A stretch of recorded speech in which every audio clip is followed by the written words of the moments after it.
Welcome agents, it's that time again. A new Megathread has just replaced the endgame RPG and min-maxing thread I recently covered on the channel, and this time it's all about PvP.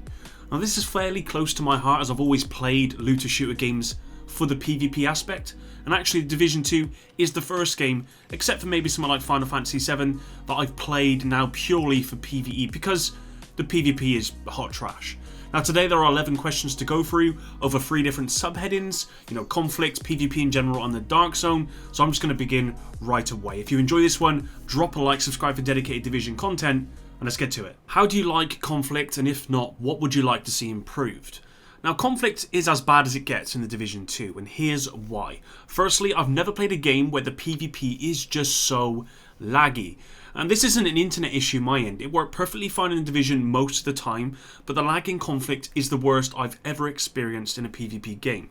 Coupled with this, the hit registration is a joke, really. Every single game of conflict, without fail, there is a moment when I'm shooting someone and they take absolutely no damage, and yet there's me getting squashed in a second. Now, if you know me, then you know I'm a very calm, relaxed, joking about everything sort of person, but conflict makes me rage like no other because I have no control. You could be the best player in the world and it just wouldn't matter.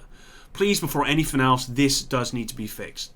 Now, I think there needs to be more incentive to play the different types of game modes within conflict.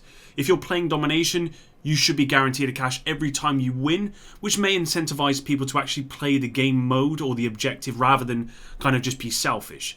There's another big gripe of mine with something like conflict and game modes which actually require an objective. You should be awarded a lot more score in something like domination when you actually capture a point rather than just on the kills that you get. This is why games like Call of Duty have had score streaks, or did have, rather than sort of kill streaks, for example. Now, I think the DPS skills like the Flame Turret, Seekers and the rest need to be buffed a little bit more in normalized conflict. They are strong in non-normalized like the Occupied Dark Zone, but the PvP modifier really reduces their overall power, meaning they're pretty much useless in normalized as well. And there's a lot more I could add here, but let's just move on to something else or the other question, otherwise I'm going to be here all day. How do you like the conflict game mode, skirmish and domination, and would you like new ones to be added and which ones? So I think the skirmish and domination game modes are just fine, in that they offer 2 very common PvP game modes that are very popular. Skirmish worked perfectly well in the Division, and I personally enjoy the domination type game mode myself.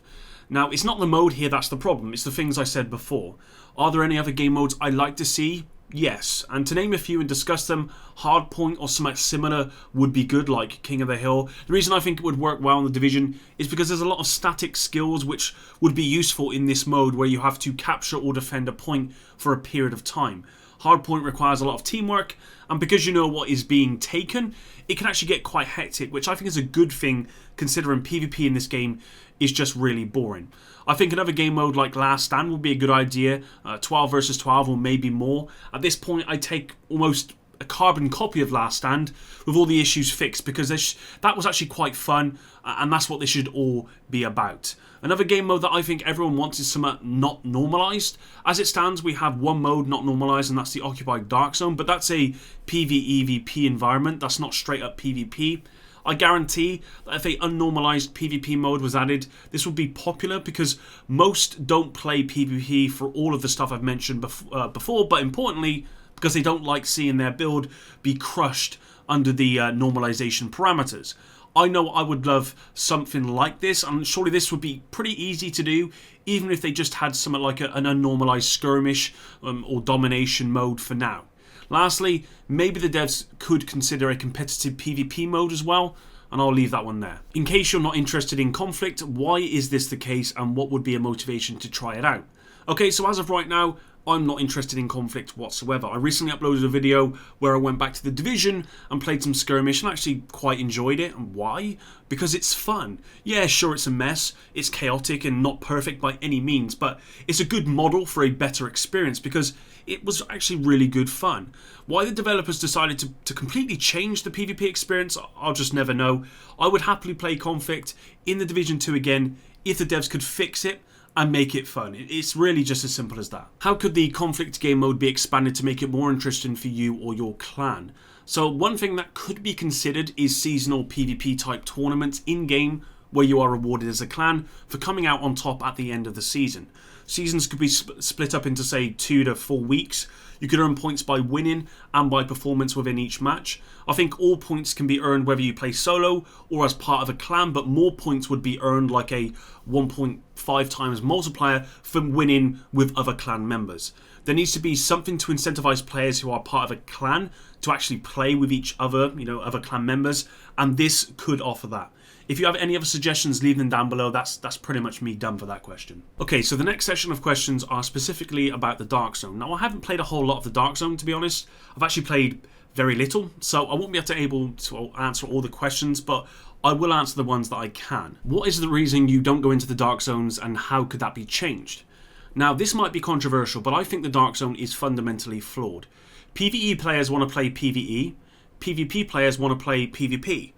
Mixing them together just encourages PvE players not to enter the Dark Zone, and PvP players don't want to sort of fight against PvE players because they're not going to bother engaging in PvP. Now, this is a major problem with the Dark Zone and why I think it just will never work in its current form. You could have the best gear into the Dark Zone, but then you just alienate the entire PvE audience, which makes up the vast majority of the game. So the devs haven't done that, meaning the best gear comes from PvE activities, so why would PvE players bother going into the Dark Zone? Now, I personally think the Dark Zone needs to be just changed, fundamentally just changed from the ground up. I think it should work just like the Vigor game that I'm currently playing. It should be an endgame survival PvP game mode. You enter with gear and you can loot for as long as you want, but if you die, you lose all of your gear. Or just like Vigor, you could have like a 10-minute timer per run before the DC-62 gas comes in and you have to exit or you will die with all of your gear. It should reward gear to PvE players like any other endgame activity, like the raid for example, 12 or 16 players per server, and there should be landmarks where you can obtain gear, but I don't think there should be any NPCs roaming or guarding these landmarks. That's what I would do, and if that were to happen, that would make me go in there a lot more often. Would you like to see new activities in the Dark Zone? If yes, what kind? Like I said before, I'd like to see a survival PvP Dark Zone instead, and you could tie challenges or activities to this. Now, I know Massive are not going to change this at all, so activity-wise, in the Division you'd have supply drops and contamination zones and whatever. I think some maybe like Dark Zone bounties could be a good idea. Maybe a King of the Hill would be a good idea, an area that spawns with a chest, and if you capture the area, you are rewarded with the contents, which should be, really high level loot or even max rolled loot in respect of the attributes. You can have hunters randomly spawn, which have a chance of dropping an exotic or max rolled gear. Contamination vents could be a thing. There's a lot of activities that could be added to the Dark Zone, which could keep it fresh and exciting. So yeah, just add them. I can't see why you wouldn't. There is a normalized Dark Zone and there is an occupied Dark Zone. Why do you visit one or the other, and why not? So like I said, I really don't go in the Dark Zone right now, as it's simply not worth it for me. But if I had to choose between the normalized and the occupied, I'd probably pick the occupied, simply because I cannot stand the normalization. Now, I understand why normalization is important for conflict, but for the Dark Zone, as an endgame PvEVP activity, it doesn't make any sense to me. How do you like the PvP balancing as it is now? If not, what could be improved? PvP balancing is better since Title Update 5, but it's still way off for me. Firstly, the best build right now is the 3.11.7 build for normalized game modes. If you're running this with the Eagle Bearer, well, you've got the best build in the game. Buff all the other weapons, please, Massive. They really need a buff to compete with the Eagle Bearer. Now, I'm not naive. I know there will always be a best build or a meta build. I do, but it would be nice to have a little bit more variation in builds that are viable. Damage dealing skills in normalized game modes are useless. They are so heavily affected by the normalization that they need to be buffed. Now, in the Occupied Dark Zone, I've heard damage skills are probably too powerful, and there's a lot of sort of one-shot Bombardier builds and Explosive Seeker Mine builds. I don't think skills should ever one-shot kill unless someone is seriously low on armor or health. Rifles and SMGs seriously need to be buffed. I think shotguns appear to be in a good place. LMGs are still very good along with assault rifles. I think we could see a lot more build variation once the loot and RNG have been fixed and people actually get the gear they want to create for different builds. People right now are just building for the best because the RNG sucks and the grind is not worth it to actually attempt to make other builds. So if that was fixed, then maybe we might see more variation. How do you like the normalization? Is there room for improvement? If so, where? As I said before, damage skills like Seekers, for example, need to be buffed in normalized game modes. I can take my 1 million explosive Seeker Mine build into Conflict, and a direct hit might just do half of someone's armor, which is simply not even... It's just not enough when you consider that my build is completely invested in skill power, and my build makes me very squishy, so I'm very vulnerable, but I'm not actually getting that much damage output. Aside from that, I don't have any real issues with normalization in the Conflict game modes. It works better than it did before, and there's just some modifier changes that I need to be changed kind of with all weapons to make them more viable. Instead of just LMGs and assault rifles, we need SMGs and rifles and all sort of stuff to actually be viable. So maybe some modifier changes will be good. Alright guys, so there you go. As always, I encourage you to leave your own feedback in the comments section down below. I want to thank you all for watching, and especially thankful if you stayed until the end. It really does help me out like you probably don't know. With that said, again, thanks for your support, and until the next one, guys, epic out.